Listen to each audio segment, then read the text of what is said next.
하겠습니다.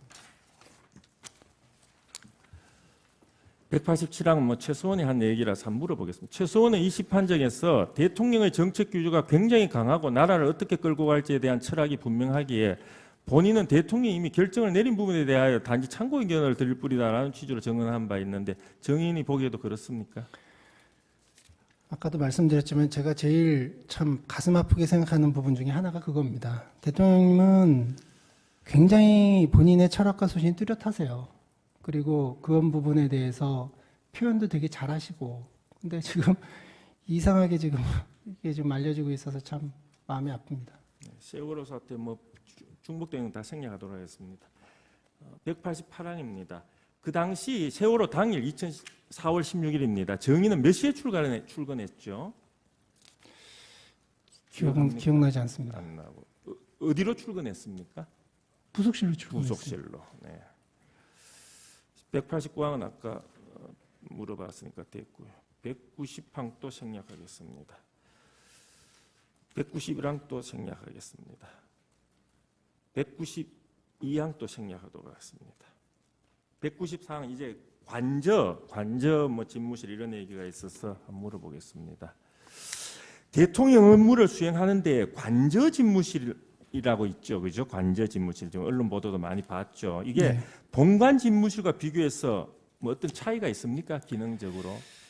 대통령님 청와대 곳곳에 집무실이 있습니다. 이제 본관에도 있고 관저에도 있고 위민관, 그러니까 비서진들이 근무하는 위민 1관 3층에도 있고 여러 군데 그 벙커에도 있고 여러 군데 다 있습니다.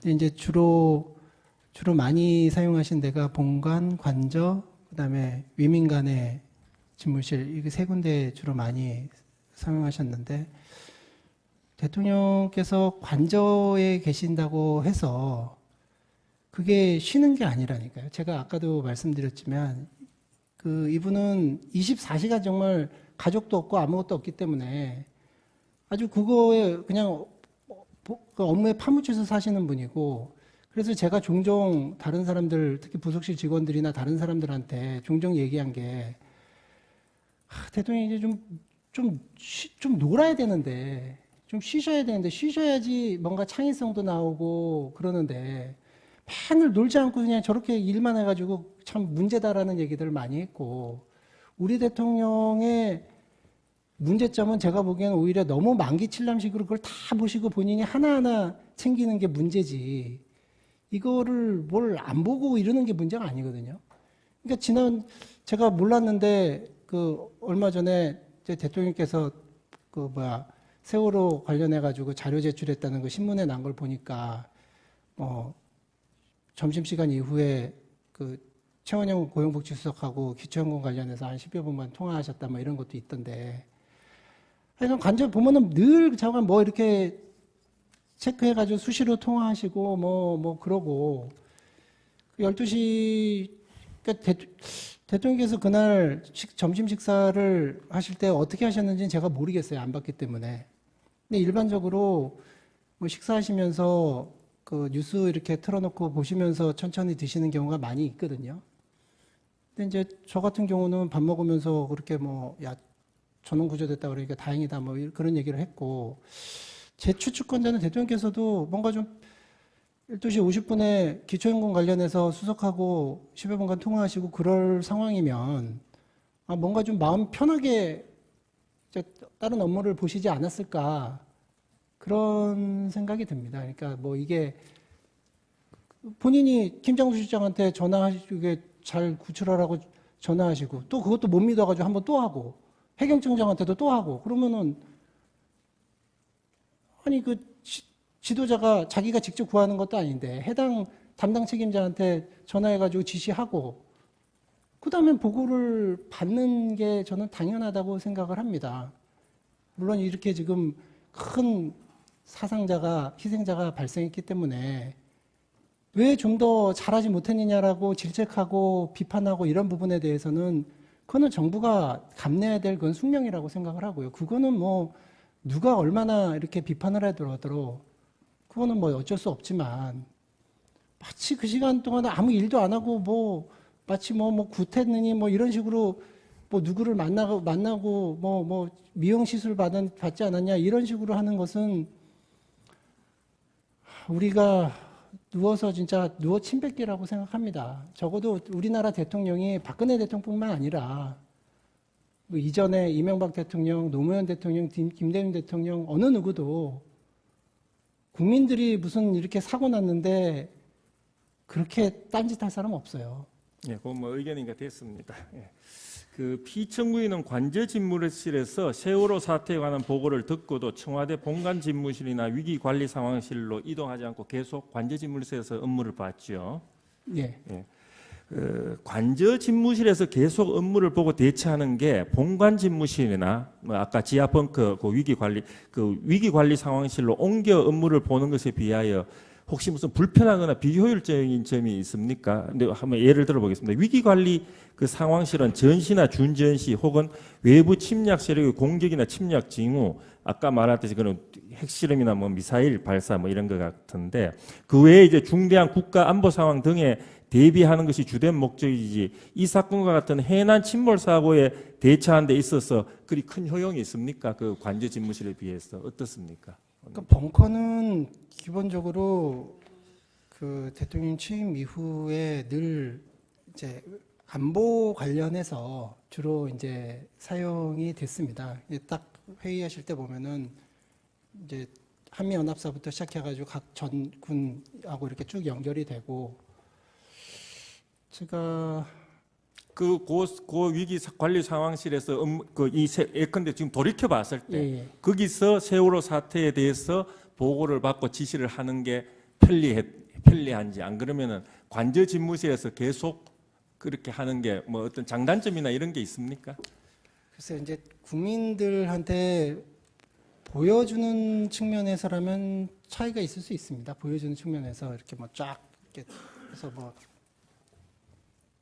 이제 민방위복도 있고 이렇게 그런데 모여가지고 이렇게 하면은 그 보여주는 면에서는 차이가 있을 수 있는데 실제로 업무 대통령께서 지시하시고 뭐 이러는 거에서 글쎄 뭐 어떤 차이가 있는지는 실제적인 효용에 있어서는 큰 차이가 없다는 그런 취지죠. 예. 세간에서는 피청구인 대통령이 세월호 사태 때 적극적으로 현장의 구호 조치 지시를 하는 등 적극적으로 대처하지 않았다고 하면서 매우 비판적으로 보는 시각이 있고 소추 사실도 그에 트잡은 것으로 보입니다. 그런데 당시 그러한 재난 상황에서 대통령이 오히려 전면에 나서는 것이 현장에서의 그런 구호 업무에 전혀 도움이 되지 않을 수 있다는 그런 생각을 가진 사람도 있을 수 있는 거 아닙니까? 그런 사람이 있지는 않았습니까, 실제로? 있을 수 있습니다. 근데 아무튼 제가 뭐 이렇게 추측해서 말씀드릴 수는 없고 다만 대통령께서 그 뭐 보고받는 즉시 필요한 지시는 다 하셨다고 생각합니다. 197항을 생략하도록 하겠습니다. 못 들어가겠습니다. 연결이 돼서 피청구인의 집무실은 아까 말했듯이 세 곳의 집무실이 있다고 하는데 그 집무실 종류에 따라서 피청구인의 출퇴근 시간이나 업무 형태와 내용 혹은 보호자 시스템의 보호자 기능이 달라지는 게 있습니까? 달라지는 거 없습니다. 없죠. 일부 사람들은 관저 집무실이 집무실이 아니라고 하는데 그 청와대 직원들 사이의 인식은 어떻습니까? 그건 집무실 아닙니까? 관저 집무실은? 아니요, 뭐 특별히 집무실 거기가 왜 집무실이 아니겠습니까? 그 199항입니다. 당일 오전 11시경 이후 이제 점심 무렵에도 계속 이런 보도가 계속 간헐적으로 계속 나옵니다. YTN이나 KBS 뉴스특보로 세월호 승선 인원이 뭐 전원 구조되었다는 등의 기사가 났는데 정인 그 당시에 이 기사 보았죠? 아까 보았다고 했죠? 예? 네. 피청구인에게도 구조 인원이 계속 증가하고 있다는 이 보도 기사가 계속 올라갔고 세월호 인원이 전원 구조됐다는 취지의 보고도 올라갔습니까? 예. 전원 내지 대부분 인원의 구조 보도는 그 이후 한동안 여러 언론에서 계속 보도되었지요. 뭐 이게 시간이 각 언론사마다 틀린데 한동안 계속 보도가 되었죠. 아무튼 저는 잘은 얼마나 보도됐는지는 모르겠지만 저는 점심 식사하면서 봤습니다. TV에서. 점심 때까지도 계속 제 기억에도 그게 기억이 남거든요.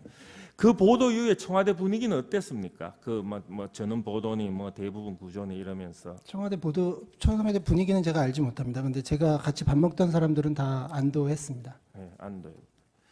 정의는 이 보도가 오보라는 걸 언제 알았습니까? 확인했습니까? 제가 1시 반에서 2시 사이에 뭔가 좀 이상하다. 뭔가 좀 이상하다라는 얘기를 들었습니다. 203항은 아까 답변이 된 것으로 보고 그 오보란 거에 정인이 제일 먼저 보고했습니까? 정부나 안 그러면 다른 사람이 먼저 보고했습니까? 그건 잘 모르겠습니다. 모르겠습니까? 204항은 잘 모르겠네. 오보란 것이 밝혀지자 좀 청와대 분위기가 상당히 비서진 분위기도 좀 굉장히 급박하게 돌아가게 된 겁니까? 그렇습니다. 당연합니다. 그래서 정인이 또 올라가기도 하고 예, 예. 대면 보고하고 그러겠네요. 세월호 사토 206항입니다. 그 세월호 사태 당일에 참모 그 피청유가 그 참모들이 대책회의 하지는 않았죠. 대책회의. 무슨 대책이에요? 세월호 사태에 관해서 이제 뭐 청와대 참모들 전부 제가 모르겠습니다. 그러니까 모르겠습니까? 그 저는 주로 본관에 있기 때문에 그 위민관에서 그 어떻게 하는지 사실 잘 모릅니다. 그날 평소에 관례대로 미용사를 불렀던 것이죠. 그 외부에 나가야 된다 그래서. 그래서 제 기억으로는 아마 대통령님 이게 좀 확실하게 이게 대형 사고가 발생했다는 것이 확인되기 전에 네. 이게 좀 뭔가 이상하다. 이게 큰 사고가 발생할 수도 있겠다라는 생각에 그 최종적인 확인 전에 아마 일단 빨리 와라라고 불렀던 것 같습니다. 그렇습니까? 미용사가 머리 손질할 당시 정인 관제에 있었죠. 제가 2시 반경쯤에 그러니까 2시에서 3시 사이에 관저에 있었고요. 예. 쭉 관저에 있었지 않고 부속실에 있다가 또 다시 또 올라오고 그래서 미용사가 있을 때 제가 있었는지 없었는지 잘 정확하게 기억이 안 나요. 관저와 부속실을 왔다 갔다 예, 했습니까? 예, 왔다 갔다 했습니다. 그러면 210항은 생략하도록 하겠습니다. 216항도 뭐 생략하도록 하겠습니다. 216항 언론에서 요거 한번 216항 물어보겠습니다. 언론에서는 피청구인이 머리 손질 2번 했다는 기사가 나온 적이 있는데 이 사실 아니죠? 그러니까 저는 그 오전에 일반적으로 일정이 없으시면 오전에 안 하시거든요. 네, 알겠습니다. 정확하게는 모르지만 오전에는 안 했을 것이다 뭐 이런 취지네요. 그 언론에서는 피청구인이 세월호 참사 당일 머리 하는 데에만 90분을 사용하였다고 보도한 바도 있고 필러 시술을 받았다는 등 미용 시술 의혹을 제기하기도 하는데 이건 사실 아니죠. 그게 이제 대통령님이 그 머리 손질하시는데 보통 외국 국빈 만찬이나 이런 데 할 때도 그런 때도 1시간 안 넘거든요. 근데 그런 날 90분 그거는 그 상식적으로 좀 말이 안 됩니다. 피청구인이 그 중앙재난안전대책본 중대본이라고 하겠습니다. 피청구인이 중대본 방문 준비를 하라고 비서관에게 지시한 시간이 언제인지 기억합니까? 중대본 간다, 준비하라. 최종적으로 제가 이제 한번 확인해 보시는 게 좋겠다라고 그게 정인이 직접 보고를 그런 지시를 받았습니까? 안봉근 비서관이 받았습니까? 제가 받았던 것 같아요. 아, 그러니까 최종적으로 김장수 실장한테 이게 사고라는 것을 확인한 다음에 그 다음에 이제 가는 걸로 결정하시고 제가 그렇게 연락을 한 것 같습니다. 219항을 생략하도록 하겠습니다. 219항 한번 물어보겠습니다. 연결이 돼서 피청구인이 그 정인한테 중대본 방문 지시를 한 시간은 15시이고 피청구인은 16시 30분에 이제 중대본 방문 준비 완료라는 보고를 받고 여기 17시 5분입니다. 17시 5분에 청와대를 출발할 수 있었습니다. 이와 같이 피청구인이 중대본 방문을 지시한 때로부터 1시간 반 이상이나 지난 시점에서 출발할 수밖에 없었던 무슨 특별한 사정이 있었습니까? 대통령 외부에 갑자기 나간다는 일이 생긴다 하더라도 경호실에서 체크해야 할 사항이 있는 등 일반인처럼 바로 나갈 수는 없는 것이죠. 그렇습니다. 그러니까 그 대통령께서 이렇게 가시면 그쪽에서도 대통령 오시는 거 준비를 해야 되잖아요. 여러 가지 이제 세팅도 해야 되고 또 보고 자료도 그러니까 사실 무슨 사고가 나가지고 사고 날 때마다 뭐 대통령이 현장 가고 이러는 게 현장 구조에 그렇게 싹 도움이 되지는 않습니다. 그러니까 거기도 또 하나의 새로운 일을 만드는 거니까요. 그러니까 거기도 준비를 해야 되고, 그리고 우리 쪽에서도 뭐 실무적으로 뭐 경호실도 그렇고 준비할 것들이 있고 그렇습니다. 그게 결국은 대통령이 현장을 가게 되면 현장에서는 대통령이 오는 의전이나 보고, 특히 보고가 되겠죠. 보고나 그 성선 인원이나 뭐 사망자 수 이런 보고 통계 가지고 굉장히 그 시간을 보내게 되고 그에 대한 상호 조율 과정이 좀 있을 수 있겠네요. 아무튼 일이 하나 좀 생기는 건 맞습니다. 네, 알겠습니다. 64망에 대해서 묻겠습니다. 세월호 행적에 대해 간단히 묻겠습니다. 아까 소추위원 쪽에서 11시에 당시 언론이 오보가 됐다고 얘기를 하셨는데 그 사실관계를 좀 바로 잡도록 하겠습니다.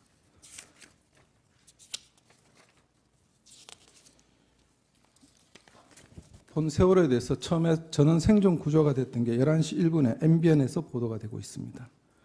단원고 측에서 학생 모두 구조됐고 11시 4분에 YTN에서 학생 전원 구조라는 보도가 나오고 있습니다. 11시 7분에 TV조선에서 사고 선방 학생 교사 338명 전원 구조라고 나오고 있습니다. 11시 23분 연합뉴스에서 교육청에서 단원고 학생 전원 구조가 됐다고 계속 보도가 이어지고 있습니다. MBC에서 11시 24분에 해경에서 단원고 학생 전원 구조했다고 보도를 하였습니다. 11시 34분에 연합뉴스 TV에서 단원고 학생 전원 구조한 듯 이렇게 보도하고 있습니다. 그다음에 11시 46분에 MBC에서 여객선 완전 침몰, 승객 전원 탈출. 12시 5분에 MBN 학생 전원 뉴스에서 안산 단원고 아직 구조 중, 전원 구조 아니다는 혼선이 일어납니다. 12시 12분입니다. 그런데 이어서 12시 25분에 연합뉴스 TV에서 탑승객 대부분 탈출, 27분 MB에서 현장에서는 전원 구조됐다고 이렇게 보도를 하고 있습니다. 그리고 12시 39분에 MBC에서 세월호 완전 탈출 477명 모두 구조라고 되어 있습니다.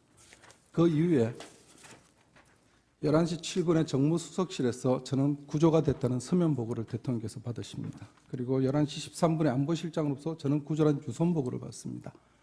자, 이렇게 계속돼서 언론에서 전원 구조가 이어졌고 공식 정무수석실과 안보실장에서 유선 보고로 전원 구조가 됐다고 했을 때 대통령께서 전원 구조라고 믿을 수밖에 없지 않겠습니까? 어떻게 생각하십니까? 당연합니다.